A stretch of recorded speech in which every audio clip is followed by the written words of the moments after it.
Hello wonderful people! Magandang umaga! Ganito nga karami yung carrots na nakuha ko sa aming garden. May sakit nga pala ako kaya ganito yung boses ko ngayon. Nagne-negative na rin kasi ang weather dito sa Canada. Kaya tara, samahan niyo ako at i-harvest na natin tong mga carrots. Feeling ko talaga ang lalaki nito. Wow, ang lalaki nga. Wow. Wow. Uy, sana all may kayakap.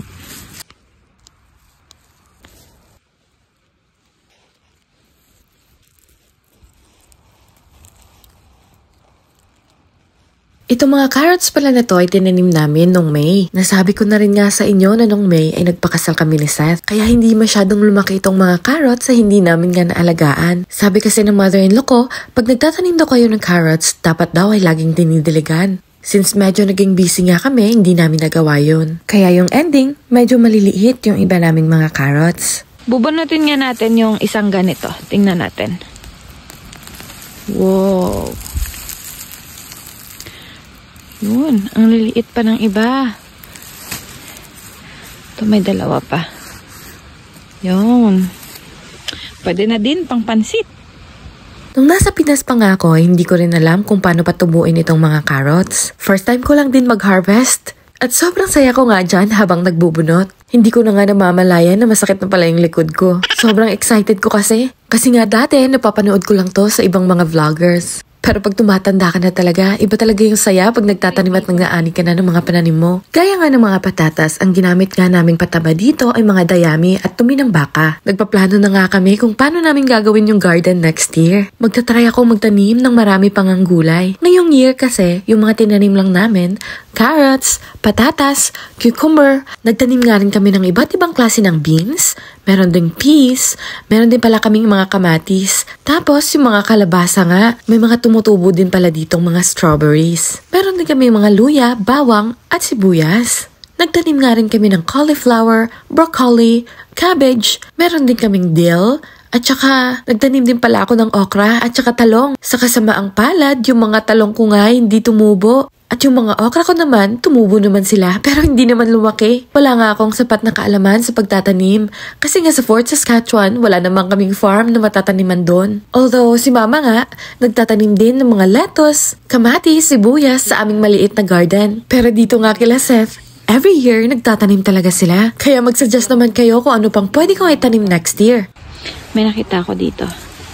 Ay, akala ko naman malaki. Ito. Ay.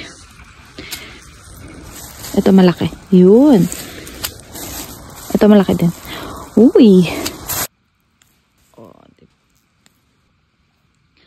Okay. Maliit o malaki? Sige, pumili ka muna. Kapili ka na.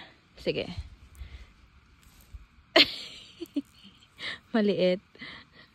Ito, sobrang liit.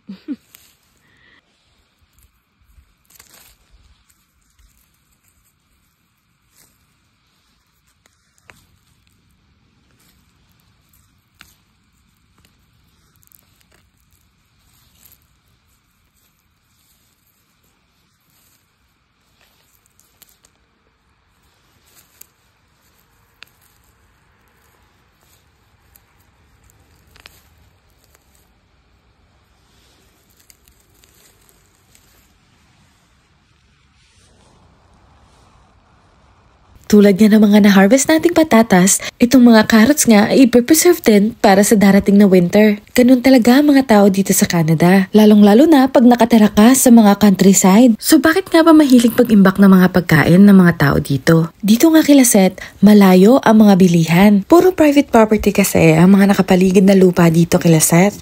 Karamihan kasi sa kanila ay mga farmers. Medyo malalayo ang agwat ng mga bahay dito, kaya wala rin kaming mga neighbors. Di tulad sa Pilipinas na pwede kang pumunta sa kabilang bahay, manood ng TV, o kaya ay makipagkwentuhan. Pero hindi nga lang mga tanim ang kanilang mga inaalagaan. Karamihan sa kanila ay nag-aalaga ng mga baka. Ang pinuproduce nga na meat ng mga baka nila Seth ay Angus beef. Yung mga baka nga, mainly ay for consumption lamang. Pero every year, nanganganak din yung mga baka. Kapag lalaki nga ang anak ng baka, ay binibenta nila ito sa isang auction. Hindi pa nga ako nakakasama sa kanila sa mga auctions. Pero ipapakita ko sa inyo next time kapag sumama ako sa kanila. What? Wow. Yun, may mga naiwan pa.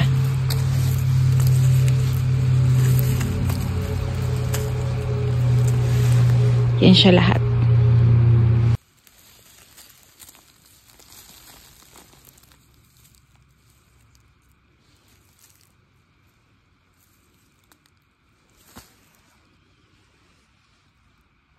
Ito, kukunin natin ulit in 3, 2, 1. Oh, ang daming hindi nakuha. Epic fail. Kunin na lang natin. Yun.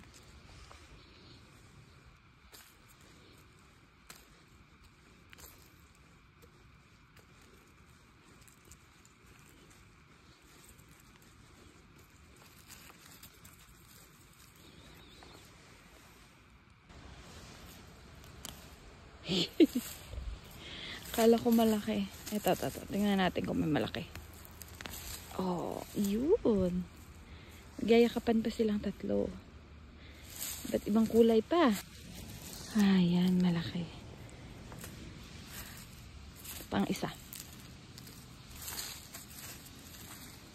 Okay guys, hihilahin natin to in 3, 2, 1. Wow. Ito may isa pang kinain ng gophers. Ito pa yung isa. Hilahin natin. 3, 2, 1. Ang laki na din. Nakakataba naman na to. Wow. Thank you, Lord. Okay. Ito na yung mga last na kukunin ko. Kaya ito, tingnan natin kung malaki. Oh, malaki na. Ito, malaki din. Ito kaya. After getting so many shots, ito na po yung ating behind the scene. Hindi ko pa nakukuha yung mga dahon nila. Ang ganda ng paligid namin dito. Look guys, this is our garden. Hindi namin siya naalagaan ng mabuti. And yan, yung mga maliliit na yan, okra yan. Pero namatay na sila. Kasi hindi ko naalagaan ng mabuti. Hindi sila lumaki. Yan. Share ko lang. Dito yung garden pala namin. So dito na nga magtatapos ang ating carrot vlog. Maraming salamat sa Panginoon sa lahat ng kanyang mga blessings. At maraming salamat din sa inyo, sa mga nagko-comment, mga nagsasend ng stars at mga nanonood. Babawi po ako sa inyo pag umukay na ang aking GCash. Mag-ingat po kayo riyan. God bless you!